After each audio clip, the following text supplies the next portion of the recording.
पंचायत और निकाय चुनाव पर जुड़ी बड़ी खबर है। पंचायत चुनाव से पहले हो सकते हैं निकाय चुनाव। जी हां, आज हो सकता है बड़ा फैसला।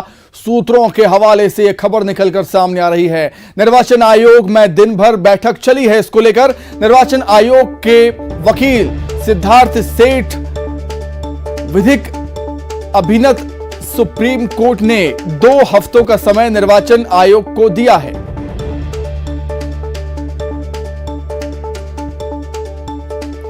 तो 2018-19 की स्थिति में निकाय चुनाव होंगे। सुप्रीम कोर्ट के आदेश के मुताबिक 10 मई 2022 के बाद किसी संशोधन के आधार पर नहीं होंगे चुनाव।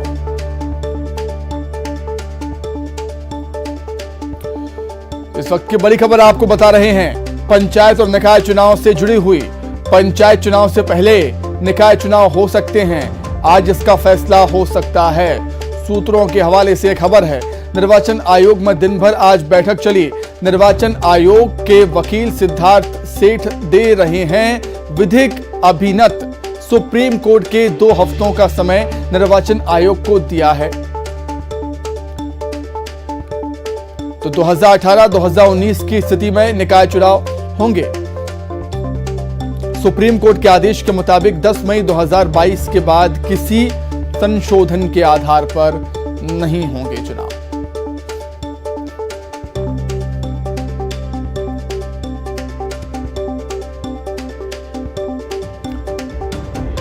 पंचायत निकाय चुनाव को लेकर मध्य प्रदेश में सियासत लगातार जारी है। सबसे अहम मुद्दा हम कह सकते हैं इस समय मध्य प्रदेश में फिलहाल यही है, पंचायत निकाय चुनाव और उसमें ओबीसी आरक्षण। पंचायत और निकाय चुनाव से जुड़ी ये बड़ी खबर कि पंचायत चुनाव से पहले निकाय चुनाव हो सकते हैं। अधिक जानकारी के लिए हम सीधे बातचीत करेंगे। संवाददाता प्रतीक जुड़ गए हैं हमारे साथ। प्रतीक, सवाल यही उठता है कि पंचायत चुनाव से पहले निकाय चुनाव कराने के पीछे की वजह आखिर क्या हो सकती है?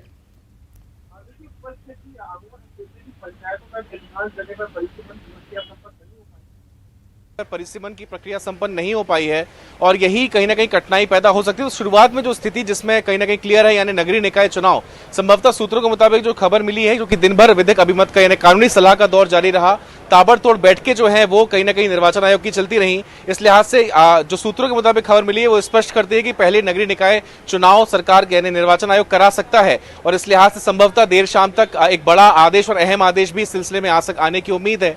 स्पष्ट है कि 2 हफ्तों का समय सुप्रीम कोर्ट ने निर्वाचन आयोग को दिया था कि अगर सरकार कार्रवाई नहीं करती है तो आप आगे बढ़ सकते हैं। खुली छूट दी थी और एक फ्री हैंड जो है वो निर्वाचन आयोग को सुप्रीम कोर्ट ने दे दिया है। बेशक 17 तारीख को जो मॉडिफिकेशन एप्लीकेशन दायर की गई है सुप्रीम कोर्ट में, उस पर सुनवाई होना बाकी है, लेकिन इस बीच चूंकि अभी फिलहाल कोर्ट की ना कोई रोक है ना कोई हस्तक्षेप है, इसलिए अंतिम रूप से तैयारियां जो है निर्वाचन आयोग आगे बढ़ा रहा है। आज सिद्धार्थ सेठ जो कि निर्वाचन आयोग के वकील हैं, सुप्रीम कोर्ट में भी पैरवी करते हैं और मध्य प्रदेश हाईकोर्ट में भी वो पक्ष रखते हैं निर्वाचन आयोग का, वो मौजूद थे और उनके ही नेतृत्व में कहीं ना कहीं विधिक जो अभिमत है वो दिया जा रहा था। और स्पष्ट हो गया है कि जो कानूनी रूप से प्रावधान होने चाहिए, क्योंकि अगर परिसीमन की प्रक्रिया कुछ पंचायतों में नहीं हुई है तो क्या सरकार अगर स्टैंड उस तय मियाद पर नहीं लेती है तो निर्वाचन आयोग क्या करेगा?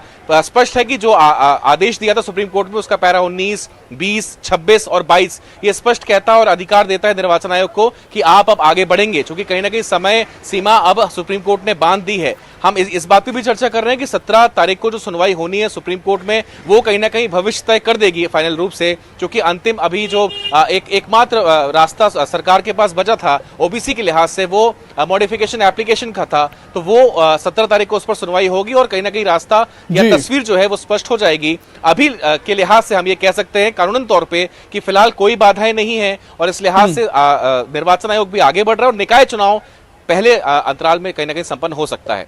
बिल्कुल बिल्कुल ठीक कहा आपने।